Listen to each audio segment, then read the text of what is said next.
What if I told you there's a device in your engine that deliberately sends dirty exhaust gas back into the engine, on purpose? Sounds like a terrible idea, right?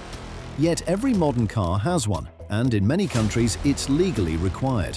It's called the EGR valve, and depending on who you ask, it's either saving the planet or slowly destroying your engine. EGR stands for Exhaust Gas Recirculation, and its job is simple: reduce harmful emissions. But the way it does that has made it one of the most controversial components in modern engines. The story starts in the 1970s, when governments began cracking down on air pollution from vehicles. One of the biggest problems was nitrogen oxides, or NOx, gases created when combustion temperatures get extremely high. Engineers discovered something clever. If you mix a small amount of exhaust gas back into the intake air, it lowers combustion temperatures. Lower temperatures mean dramatically less NOx. So the EGR system was born, first appearing on gasoline engines in the early 70s and later becoming common on diesel engines. As emission standards got stricter, from Euro 3 to Euro 6 and beyond, EGR systems became more advanced, with electronic control, cooling systems, and precise monitoring. But here's where things get interesting. Exhaust gas is dirty.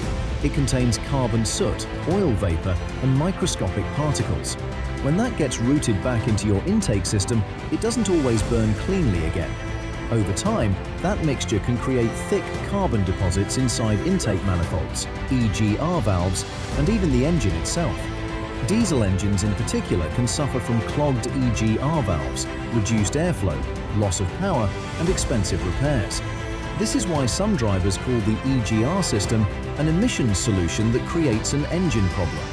It's also why EGR deletes became popular in some performance and off-road communities, stopping the EGR valve before it becomes an issue. If you want to explore that route, I'll leave a link in the description. So, is the EGR valve a good thing or a bad thing? From an environmental perspective, it's incredibly effective. Without it, many engines would produce several times more NOx emissions, contributing to smog and respiratory health problems. But from a mechanical perspective, it can introduce new maintenance challenges that older engines never had.